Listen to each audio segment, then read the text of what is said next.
I'm sure Ed will be somewhere in the corner crying, but if he wants a problem, I'm right here. So is your room close to Big Ed or not? He might hear you. That's the point. You ready to go to bed? We're not going to bed. Oh my God! Oh, okay. Yo guys, we are about to watch Big Ed get chucked without the H by Liz and her new man, if you catch my drift. And oh my god, is it satisfying to watch this man's slow burn downfall in real time. I don't want to give any spoilers, so make sure you drop a like on this one. You guys showed mad love to the last couple episodes, so let's continue that trend. Thanks so much for that, and without any further ado, let's get right on into it, shall we? Meeting Jason, I didn't expect it. You know, like whatever. He's cute, he's attractive. I think Ed's really mad. So we start things off with Ed giving compliments to Liz's new man. At least he has, you know, that much of a selflessness to him that he can admit that her new boo is cute and handsome. But I agree with Liz. I think Ed is big mad, and he's doing a good job of hiding it, at least for now. I know it's not gonna last because this dude is very bad about hiding his negative emotions. I'm sure Ed will be somewhere in the corner crying, but if he wants a problem, I'm right here. Ed and Liz is over. Now we move on with Liz and Jason. And this dude wants the smoke. I freaking love it, man. You can see his shit-eating grin as he is just plotting on the idea of Big Ed trying something in the house tonight. That's what I think most of this episode is going to be, is the first night after the first day of the tell-all. I worded that terribly, but yeah, they're back at this mansion where everybody is staying, and let's see how things are going. I'm willing to place a bet for $1,000 that in 6 months, him and I will be at a bar and he'll be crying into his... And Ed bets everything he's worth, all $1,000 or whatever, that this dude's gonna be crying over Liz in the same situation as Ed in a few years from now. I really don't think that's the truth because he's not a narcissistic piece of trash like you, Ed. That's the difference between you two. There is a problem here! And you are the problem! So we get back to the mansion and Angela is already screaming. I'm really not sure what it is about. Again, I've kept myself intentionally pretty in the dark with her and Michael's story throughout this. Really just going to the Big Ed parts because I know those are going to be the one I want to focus on. But if you guys want me to cover Angela's story in this recent season right after Big Ed, I am down because it looks absolutely messy and she has the same skill as this guy of just completely taking the energy and the life out of a room. I mean, everybody is so uncomfortable around her and Big Ed. I honestly think those two should end up together because they are the perfect level of miserable for each other. Oh, Lauren wanted to talk to him. Hey, Liz, can I have a second, you guys? So, something happened earlier. Okay. Oh, God. So we have Ed interrupting Liz mid-story. They're talking about something unrelated, about another person on the cast, and Ed's like, wait, 1 second. I need to make an announcement. Let's hear what it is that he needs to say, that he needed so badly to interrupt Liz mid-sentence to just blurt this out. Which I was pretty much called a liar. Okay. This is my sister, who was at our pasta night. So he is interrupting this dinner that the cast is having while they're talking about something unrelated to him. He's just like, you know, one of those people that cannot stand to have the spotlight off of him. So instead, he decides to call up his sister, Liz, which I still think that's so weird. Personally, I would not be able to date somebody with the same name as my siblings. That's just really odd to me. But either way, glossing over that, it's just so hilarious that he's going to call his family, which his blood relatives and Angela are pretty much the only humans on Earth that would ever defend this scumbag. So obviously, she's going to be taking his side, but nobody really cares about this. He's just making things once again so uncomfortable for no reason other than his own super inflated ego. Did you not prep her for this already? On what to say? It's been like, what, how many hours? Jay, Liz's new man, pipes in and is like, yeah, we already know you guys probably rehearsed what you're about to say. Because, again, the only people that are actually on Ed's side are the ones that are related to him who have been putting up with his BS for all their lives. So they just kind of forget that humans aren't naturally supposed to act like dickbag like Ed. Make sure she stops drinking. No, you need to shut the up. You need to watch your mouth. You don't talk. You're not going to do anything. And he presses Big Ed. He stands up and just towers over him. And Ed doesn't even try to stand up because he knows that his sitting height and his standing height is about the same. It would be embarrassing to showcase the height difference here. But I love how willing this dude is to ride for Liz. This is the energy that she needs in her life. This is the type of positive affirmation and backup that she needs that Ed was never able to provide for her. But he would also complain that she wouldn't do the same for him, which was the most hilarious irony in their relationship. Okay. You're not going to do anything. You don't disrespect her like that. Oh, hey, Liz.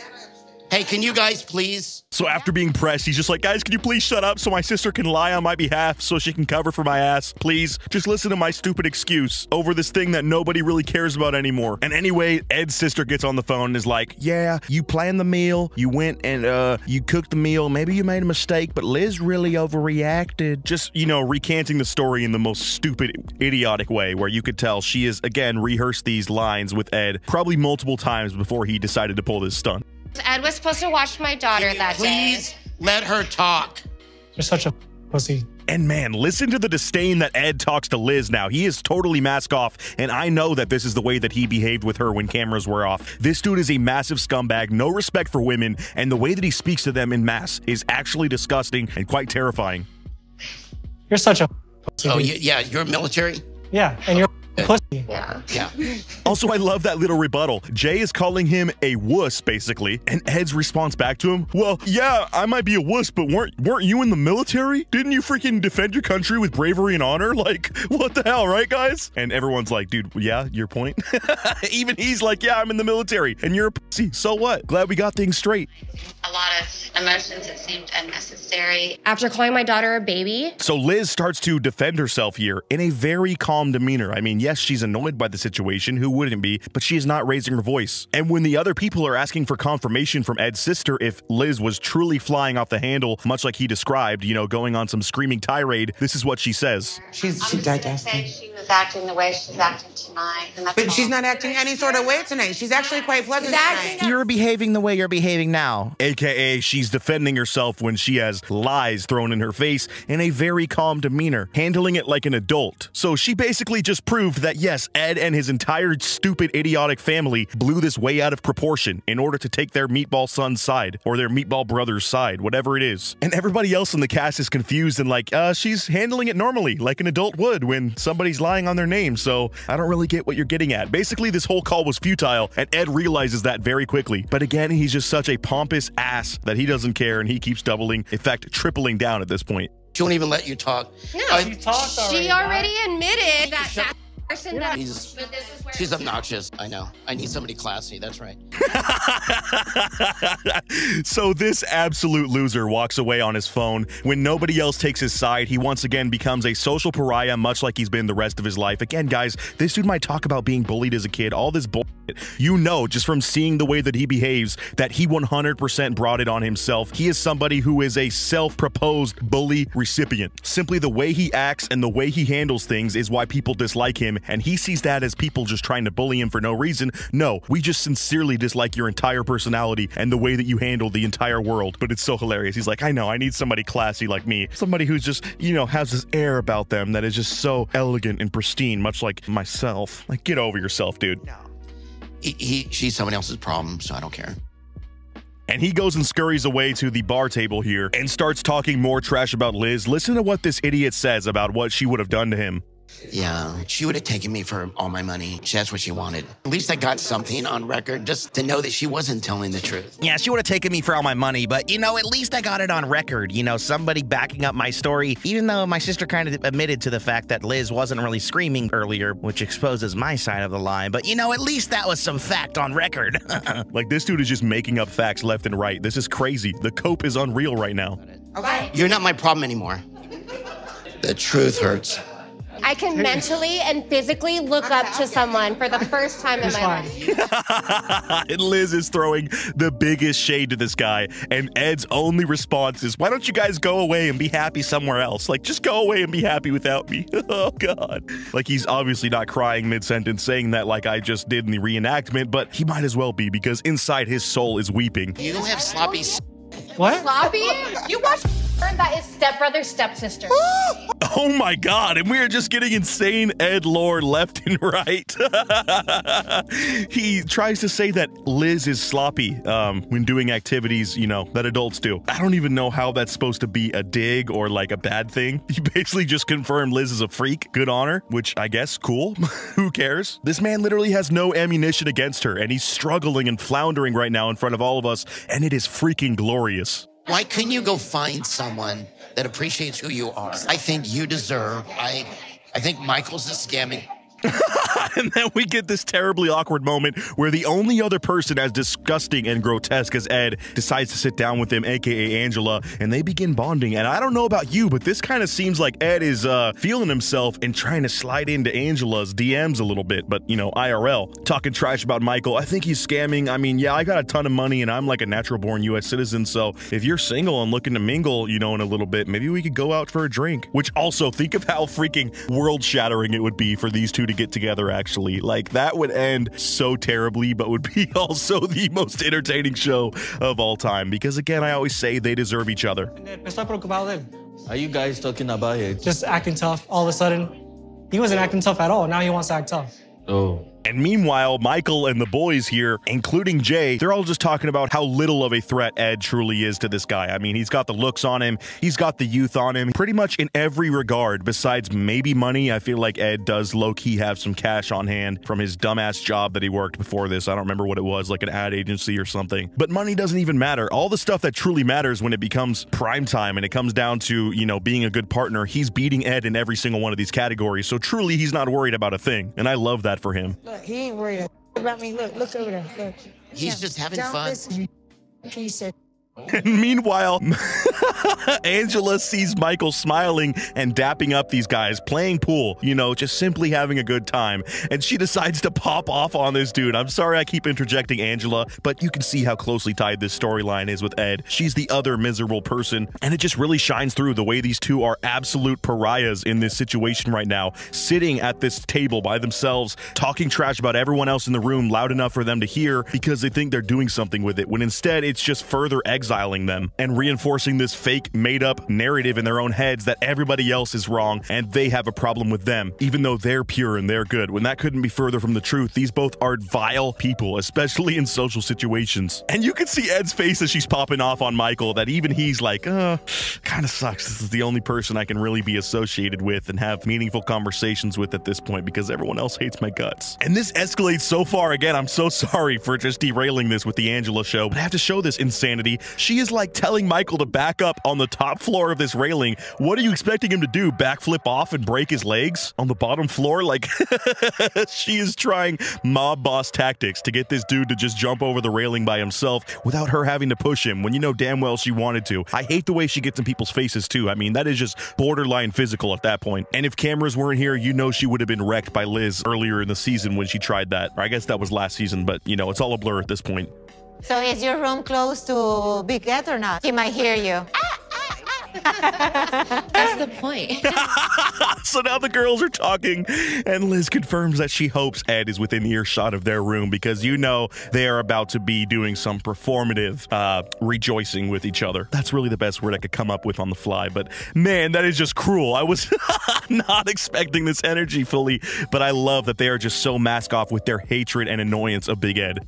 Foreign women, they understand and appreciate America more than girls in a bar. And meanwhile, Ed is talking with these other two losers from the show. God, every single dude on this show is so troubled and weird and just freaky. And not in like a cool way freaky, like actually just a weirdo. They're talking about why foreign women are better, and I mean, it simply comes down to the fact that these guys don't have any prospects in America because those women have way more options. And they instead have to go to these third world countries where they seem like absolute gods because of their status and their money, whatever it might be. God knows it's not their looks for any of these guys. But it's so funny the way that Ed just finds himself with the scourge of this show only. Like, that's the only people he can have real conversations with. Everyone does that sometimes. It took me 6 months to get Ed.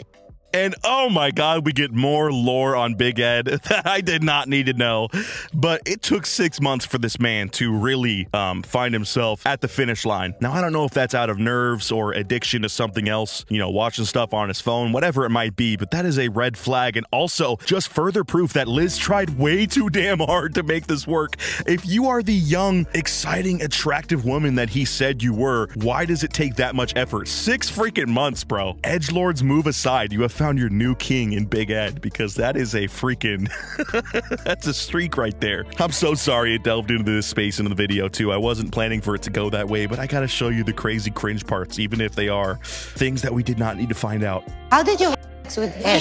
Sorry, I wanna know. I'm curious, like, because anatomically I don't understand. And they are really prodding at Liz right now, asking the questions that all of us have been curious of. So sadly, let's just hear her go into detail about how they did achieve this feat, because I really didn't think it would work either. You on top? Yeah, obviously. And I don't know how he got tired with that. And Liz claims she was doing all the work, and even still then, Ed got way too tired. That is just absolutely magical to find out, / the last thing I want to hear about their love life, because, dear God, it makes me want to throw up, just envisioning it. You ready to go to bed? We're not going to bed. You ready to go to the room? I'm ready to go. And in a very theatrical way, Jay approaches Liz and says, hey, you want to go to the room to sleep? Even though I know neither of us are going to be getting any sleeping done, right? Right in front of Ed, which is just glorious. That's so magical. Oh my God! Good night, ladies! And Ed just looks absolutely disgusted as he lifts Liz and carries her to the room. You know Ed couldn't even walk 2 feet lifting Liz, and that's not because Liz is heavy by any means, but it's because he just simply can't even lift his shoulders that high. You just heard he got tired doing no work on the bottom, bro. No way this dude's lifting. And he knows that, so he just sits there in disgust as he watches another man do what he could never do. That's awesome. I'm happy for them. I'm not mad. I see a tear coming out. No, you don't. And even though they're clearly joking, again, on the inside, Ed's soul is absolutely crying and just writhing in pain. I don't know how to pronounce that word, but he is really squirming right now on the inside and trying to put on a charade that he doesn't care. He's being very nonchalant, but you know he's not feeling that type of way at all. Look, not to be mean, but she's like old. Like she's like. You said she's old? She's old. What the hell did this man just say? Oh my God. And he clarifies by saying, no, she's not old, you know, age-wise. Obviously, I'm like more than twice her age, but no, she's just kind of played out and ran through. You know what I'm saying? Like, like the most just misogynistic way to look at it. Jay's getting Ed's sloppy seconds. And this other meathead's like, yeah, now this dude's getting Ed's sloppy seconds, which is such a stupid concept in the first place. But when it took Ed 6 months to even, I'm not going to reiterate that, there's no way that's sloppy seconds at this point. I mean, this is like getting a car from the 90s that has almost no miles on it because the person didn't even have their license and didn't know how to operate the car correctly. You know what I'm saying? You got nothing to worry about, Jay. But anyways, that does it for this night, which I think I'm going to cap off the video here because we have some more excitement and it's going to be continuing on the next episode, which I will obviously be making a video on. So if you enjoyed this one, let me know by liking this video. I've never had a video hit 10K likes, so if we can hit that, that would be insane. Drop a comment on your favorite part. I think I have been laughing way too much, so I just got to take a chill pill real quick. Anyways, as always, I'll catch you guys in the next video, and until next time, peace out.